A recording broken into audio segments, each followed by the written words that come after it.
Hello mga classmates! Mag-review tayo ng basic algebra para sa mga nag-i-STEM o nag-take ng mga engineering course dyan. Napaka-importante nito. At sa mga gusto pang matuto ng algebra, panoorin natin to. Dito sa review, i-discuss natin ang addition and subtraction in algebra. Magbibigay din tayo ng example sa addition and subtraction of multiple terms. Alamin natin ulit ang the one that is invisible. Mag-solve tayo ng examples sa multiplication at division of numbers. Ganoon na din ang multiplication and division in algebra. Lagi natin tandaan na ang rule sa addition at subtraction ng isang algebraic expression, like terms or ibig sabihin, same variable or variables with the same exponent, pwede natin sila i-add or i-subtract. Sagutin natin ang unang example, ang 5x plus 3x. Sa example na to, ito ay tinatawag natin merong like terms. Siya ay may parehas na variable x. Ibig sabihin, pwede natin siyang i-add directly. Ang magiging sagot natin dito, equal to 8x. Yun ang ating final answer. Let's take another example. 6x plus 4y. Sa example na to, ang isang term ay may variable x, habang ang isa naman ay mayroong variable y. Hindi sila matatawag na like. Kaya ang magiging sagot natin dito ay 6x plus 4y. At yan ang ating magiging final answer. Sa ating susunod na example, meron tayong 4x squared plus 2x. Nakakatuksong i-add ito kasi meron tayong parehas na x. Pero tandaan natin, kailangan parehas din yung exponent, which is, ang isa ay hindi natin siya pwedeng i-add directly, kaya ang magiging sagot natin dito ay 4x squared plus 2x. Yan na ang ating final answer. In this example, again, meron na naman tayong parehas na may variable x. Pero ang isang x ay may letter y sa katabi niya, habang sa kabila naman may letter z. Ibig sabihin, hindi pa rin sila like terms. Kaya, ang magiging sagot natin dito ay equal to 4xy plus 3xz. Ito na ang ating magiging final answer. For our final example, dito sa addition and subtraction in algebra, meron tayong 6xy plus 4xy. Ang 6xy at 4xy ay masasabi natin like terms dahil meron silang parehas na variable, which is the x and y, at xy din dito sa kapila.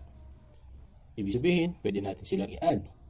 Ang magiging answer natin dito sa example na to ay, natin ang 6 at ang 4 equals 10x y. At yan ang ating magiging final answer. Sa algebra, pwede tayo maka-encounter ng algebraic expression na iba-iba ang terms. Maaaring magkakaparehas, pero meron din naman talagang magkakaiba. Ito ay isang halimbawa. 4xy plus 3xz plus 2xy minus 2xz. Una natin gagawin pag samasamahin natin ang mga may like terms. Unang-una ang 4xy. So, sulat natin. 4xy. Ang like terms niya ay ito, 2xy. Kaya isulat natin. Plus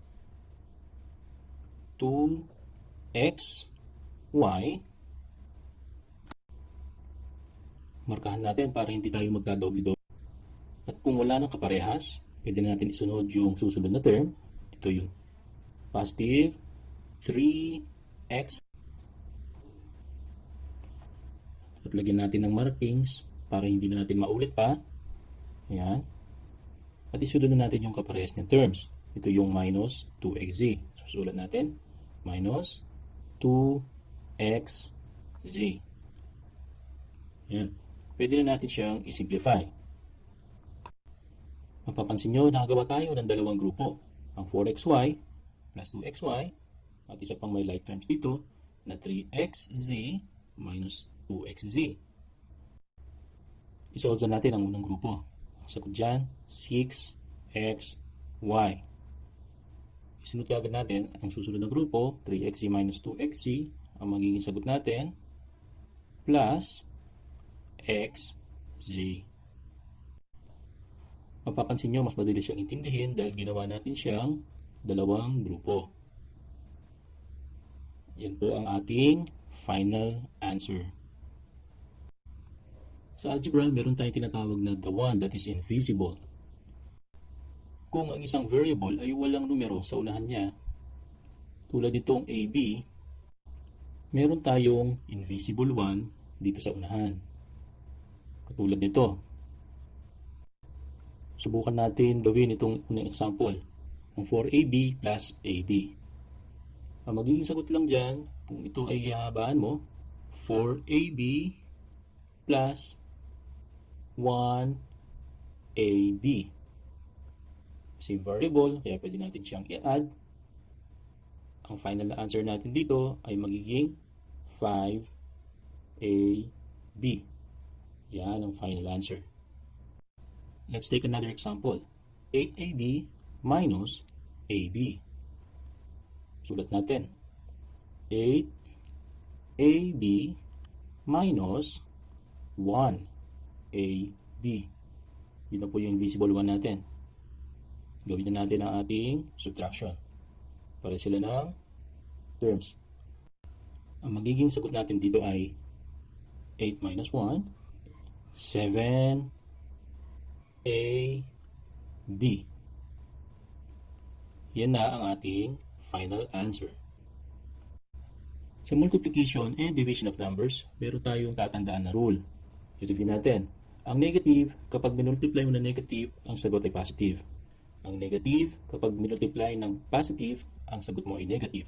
Ang positive, multiply ng positive, magiging positive ang sagot. At ang positive, pag minultiply mo ng negative, negative ang sagot. Para mas simple, ito ang tandaan natin. Kapag same sign, ang magiging sagot natin palagi ay positive. Pero kung different sign sila, ang magiging sagot natin ay negative.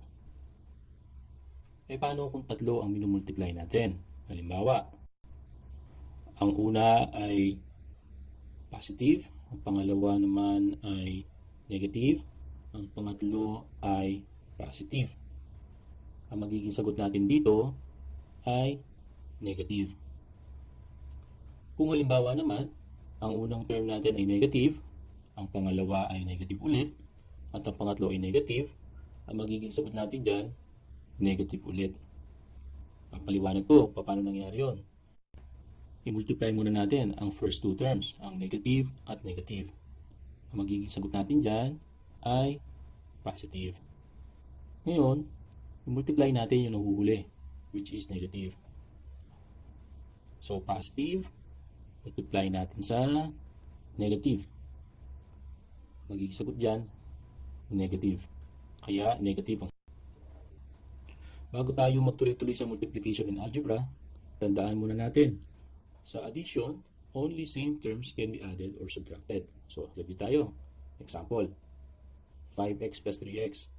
Ang sagot natin dyan ay equals to 8x.